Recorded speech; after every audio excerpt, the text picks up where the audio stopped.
Sir ఇప్పుడు లావణ్య రాజ్ తరుణ్ కేసులో ఇప్పుడు రాజ్ తరుణ్ ఏమంటున్నాడంటే నాకు అన్యాయం జరిగింది, నన్ను మోసం చేసింది లావణ్య అని చెప్పేసి మాట్లాడుతున్నారు.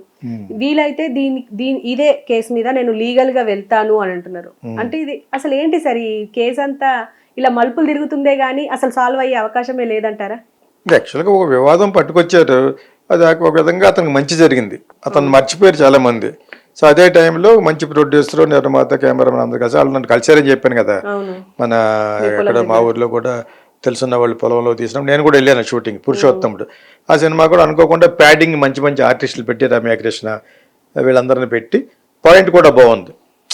ఒక కంపెనీకి సీఈఓగా పెట్టే ముందు అతను కొంతకాలం స్టడీ చేయాలి అనే పాయింట్లో ఇతను ఎలా ప్రూవ్ చేసుకున్నాడు అనేది. నేను ఇంకొక సినిమా కూడా చెప్పాను, ప్రభుదేవ డైరెక్షన్లో నువ్వు రమ్మంటే వద్దంటాను అనే సినిమా కూడా చెప్పాను. నువ్వు వస్తానంటే అందులో నువ్వు ఇలా ప్రూవ్ చేసుకోమంటే అటు పేడ గిట్ట పిసుకుతూ ఉంటాడు. అది చాలా బాగుంది. ఆ విధంగా కాన్సెప్ట్లో ఇది కూడా బాగుంటుంది. అతను అందులో అయితే ఒక అమ్మాయిని పెళ్లి చేసుకుంటాక నువ్వు ఎన్ని చేయాలంటాడు, ఇందులో ఒక ఉద్యోగం చేస్తే అదే ఏదో ఉంటుంది. చూడలేదు సినిమా, అది మంచి ప్రొడక్షన్లో పడ్డాడు చాలా కాలం తర్వాత. అందుముందు ఆయన చిన్న చిన్న సినిమాలు చేశాడు కదా, చేస్తూ అతని యొక్క ప్రవర్తన ఇటువంటి అఫైర్స్లోనూ పడ్డం వల్ల అతను కొంచెం తెరమరుగు అయిపోయాడు. నేను అతను అన్నాను కూడా, ఏవయ్యా నువ్వు ఇంకా బాగుండాలి, మంచి యాక్టింగ్ వచ్చినోడు నువ్వు అని కూడా అన్నాను. మళ్ళీ రిమైండ్ చేస్తాను అనమాట. ఇప్పుడు న్యాయస్థానానికి వెళ్ళమనే నేను ఫస్ట్ నుంచి చెప్తున్నాను. న్యాయస్థానానికి వెళ్తే లివ్ ఇన్ రిలేషన్షిప్లో ఉన్నాం ఎంతకాలమను అని ఇతను కానీ ప్రూవ్ చేస్తే నేను పెళ్లి చేసుకుంటానని చెప్పలేదని అంటే మటుకు ఇతనికి తప్పించుకుంటాడు. కానీ ఇప్పుడు లేటెస్ట్గా ఒక 1 month, ఒక 20 days బ్యాక్ ఏదో వచ్చింది, ఇప్పుడు 69 169 లాలో అది వచ్చి పెళ్లి చేసుకుంటా అని చెప్పి అమ్మాయి 2-3 సంవత్సరాలు వాడేసి బ్రేకప్ అయిపోయిన కూడా వాడికి 10 సంవత్సరాల శిక్ష అట. కానీ ఇక్కడ ఇంకో వార్త కూడా వస్తుంది ఏంటంటే లావణ్యకి రాజ్ తరుణే కాకుండా ఇంకో అబ్బాయితో ఎఫైర్ ఉంది అని చెప్పేసి రాజ్ తరుణే అంటున్నారు. అంత ప్రూవ్ చేస్తానంటాడా? కోర్టుకి వెళ్ళిన తర్వాత జడ్జి గారికి ఎటువంటి వాదనలు వినిపిస్తున్నారు అనే దాని గురించి మనం మాట్లాడుకోకూడదు. ఇప్పుడు అది రకరకాల షేప్లో ఉంటుంది, ఉంటుంది. ఉన్నప్పుడు డెఫినెట్గా అమ్మాయి ఫెయిల్ అవ్వడానికి చాలా ఎక్కువ ఛాన్సులు ఉన్నాయి. ఇతనితో 10 సంవత్సరాలు ఉన్నప్పుడు నేను పెళ్లి చేసుకున్నావా, కొంతకాలం పెళ్లి అయింది అంటుంది. పెళ్లి అయిందని వచ్చింది వార్తలు. అప్పుడు పెళ్లి అయిన వార్తలతో అవన్నీ ప్రూవ్ చేయాలి. మరి పెళ్లి అయినప్పుడు నువ్వు ఇంకొక అఫైర్ ఎందుకు పెట్టుకున్నావు, అది తప్పే కదా. ఇది కొద్దిగా కన్ఫ్యూజన్ గా ఉన్నది కాబట్టి ఎవరి తరపున నువ్వు ఎక్కువ వాదిస్తారు అనేది. అక్కడ విశాఖపట్నంలో ఒక అతను ఉన్నాడు, అతను ఈ అమ్మాయి తరపున ఎక్కువ వాదిస్తున్నాడు. యాక్చువల్గా ఎంత పెద్దవాళ్ళు వాదించినా కూడా law is not in his lawyers hand కదా. అంచేత అది ప్రజలు కూడా చూస్తారు. ఇప్పుడు ప్రజల సొత్తు అయిపోయింది అది కేసు, ప్రజల యొక్క బాధ్యత కూడా అయిపోయింది. అంతే ఉన్నప్పుడు జడ్జిలు కూడా చాలా ఆచితూచి నిజంగా ఎవరు తప్పు అనేది నిర్ణయిస్తారు. కాబట్టి Raj Tarun has got more chances.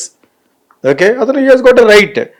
కలిసి ఉన్నావు, విడిపోయావు, నువ్వు కూడా ఇంకోటితో కలిసి ఉన్నావు, 2-3 సంవత్సరాలు ఎవరితో ఉన్నావు, నేను కూడా 2-3 సంవత్సరాలు ఎవరితో ఉంటున్నాను, లేదా సినిమాలో యాక్ట్ చేస్తున్నావు, దానికి నువ్వు అనుకోకుండా ఏదో పెడుతున్నావు అని చెప్పేసి అతను ఎలిగేషన్ పట్టుకొస్తాడు. ఈ 2 వాదోపవాదాలు చేసి మనం ఈలోగా ఒకసారి కోర్టుకు కానీ వెళ్ళిందంటే మనం మాట్లాడడం మానేయాలి. అప్పటి వరకునే ఎందుకు చెప్తామంటే ఇద్దరికీ న్యాయం జరగాలి. ఇప్పుడు లావణ్యకి మనం అపోజిషన్, అమ్మాయి ఎవరో కూడా తెలీదు. ఓకే, ఎవరికి అన్యాయం జరగాలని కాదు, కావాలని ఇతని యొక్క ఇమేజ్ని డ్యామేజ్ చేసి చెయ్యాలనుకునే ఉద్దేశం మట్టుకు ఆ అమ్మాయిలో కనపడుతున్నట్టుగా అనిపిస్తుంది. ఇప్పుడు నీకు అటువంటి లేనప్పుడు అతనితోటే సహవాసం ఒకటే కంటిన్యూ చేస్తున్నప్పుడు you should not have got connected to 1 more fellow కదా. అది నువ్వు ప్రూవ్ చేయలేవు. ఇప్పుడు ప్రూవ్ చేయగలిగితే ఇతను పొరపాటు అవుద్ది. ఇప్పుడు ఫెమిలియారిటీ బీట్స్ కంటెంప్ట్ లాగా, కొంతకాలం అతిశ్రేహం ప్రాణహేతులాగా ఎక్కువ కాలంతో కలిసి ఉంటే శత్రుత్వం వస్తుంది. కొత్త వింత పాత రోత. ఇప్పుడు నథింగ్ బట్ అబ్బాయిల్లో జరిగేది అమ్మాయిల్లో జరిగేది ఎందుకు డివోర్సెస్ అయిపోతున్నాయంటే కొత్త వింతగా ఉంటుంది, పాత రోతగా ఉంటుంది. పాత ఎవడు హస్బెండ్ అంతేనా, ఎవరితో వెళ్తే అది కొత్త. ఇది అనుకుంటుంది నాలో లేనిదేట దానిలో ఉందేటని, ప్రతి ఆడది అనుకునే మాట అది. కాకపోతే నువ్వు ముందు వెళ్ళావు కాబట్టి పాతదానం అయిపోయావు, అది కొత్తగా వచ్చినప్పుడు కొత్తదైంది. ఈ సింపుల్ లాజిక్ ఇది, అందరికి తెలిసిన లాజికే, అమ్మాయిలకి అందరికి తెలిసిన లాజికే. కానీ బ్రైండ్ అయిపోతారు నాకంటే గొప్ప. ఇప్పుడు చాలా మంది భార్యలు చాలా బాగుంటారు, కొంతమందికి ఈడెల్లో నల్లగా ఉన్నదని పట్టుంటాడు, ఆవిడకి ఎలా ఉంటుంది కదా, ఈడంత ఎదవలేదు అనుకుంటుంది. చాలా మందిలో జరిగే ఇది యాక్చువల్గానే. అదంతే, అదే సృష్టి రహస్యం ఏంటంటే కొత్త వింత పాత రోత. People will fall for a new one, something new. పాత అయ్యేటప్పటికి వాళ్ళు దెబ్బలాడుకున్న గొడవలు అన్నీ గుర్తొస్తూ ఉంటాయి. సో షీ విల్ బికమ్ తన కురూపులా కనిపిస్తూ ఉంటుంది ఎంత అందంగా ఉన్న భార్య కూడా. So there are so many reasons for a man to get separated or a woman to get separated. అందుకనే లివ్ ఇన్ రిలేషన్షిప్ ఎంతవరకు న్యాయం అనేది ఇప్పుడు కొత్తగా వచ్చిన లానే దీన్ని జోడించి చెప్పాలి లాయర్స్. ఓ పక్కన లివ్ ఇన్ రిలేషన్షిప్ వెళ్ళొచ్చు అంటున్నారు, అందులో కూడా పిల్లలు పుడితే బాధ్యత తీసుకోవాలని కొత్త పాయింట్ పెట్టారు. ఇవన్నీ బాగానే ఉన్నాయి. మళ్ళా లివ్ ఇన్ రిలేషన్షిప్లో ఉన్నప్పుడు వాడు విడిపోతే బ్రేక్ చేస్తే 10 సంవత్సరాల మగవాడికి శిక్ష ఏంటి అంటే కోర్టులోనే దెర్ ఈస్ అ కాంట్రడిక్షన్. అది తేలాలి. నేను యాక్చువల్గా I wanted to ask very big lawyers, break అయిపోతే 10 సంవత్సరాలు ఏంటి? బ్రేక్ ఆ అమ్మాయి వాళ్ళు కూడా అవ్వచ్చు. ఎవరి గురించి అవ్వద్దో చూసుకోకుండా అబ్బాయికి భగవాడికి ఒక్కడికే శిక్ష ఏంటి? ఆడదానికి న్యాయం చేస్తానని చెప్పేసి బ్లైండ్గా ఇటువంటి లాలు పట్టుకొస్తే ఇంకప్పుడు what is the meaning of live in relationship?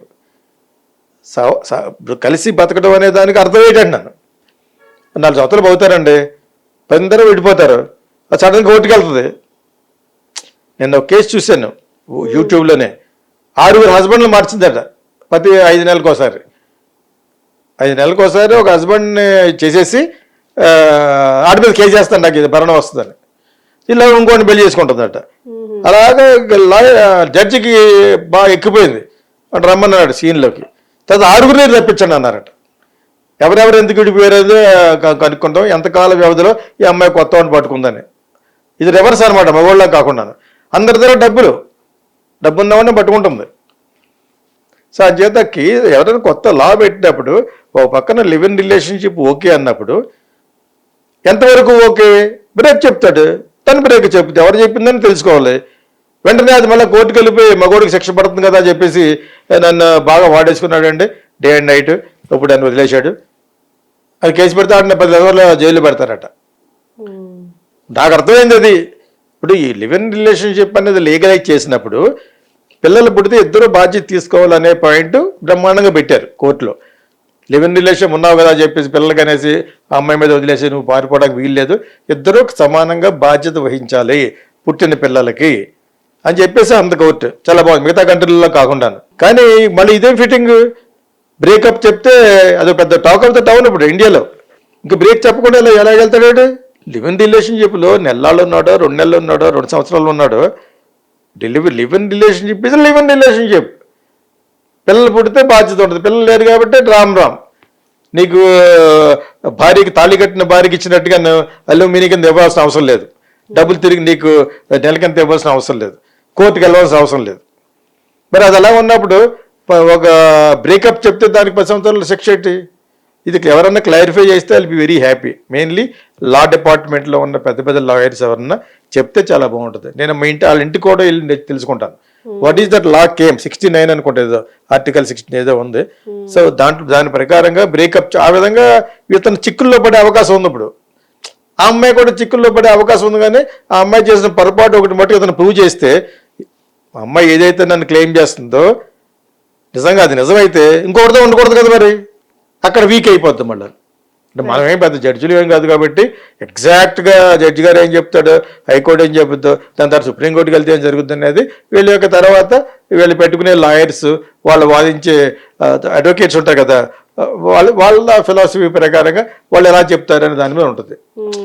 అందరిని పని చేయొచ్చు లాయర్స్. అంచేత అక్కడ ఇది ఫిల్మ్, ఇది అప్కమింగ్ స్టార్ కాబట్టి అబ్బాయి అతనికి సంబంధించింది కాబట్టి అందరూ చూస్తూ ఉంటారు.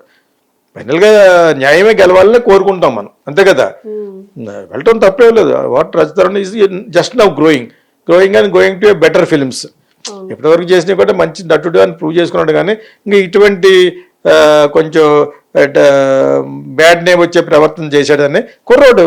అందరూ ఉంటారు, కొంతమంది తెలిస్తే కొంతమంది తెలియవు, కొంతమంది తెలియకుండా మేనేజ్ చేస్తారు. మేనేజ్ చేసుకోవడానికి సరిపడగా ఈ కేసు ఉపయోగపడింది. Okay sir, thank you.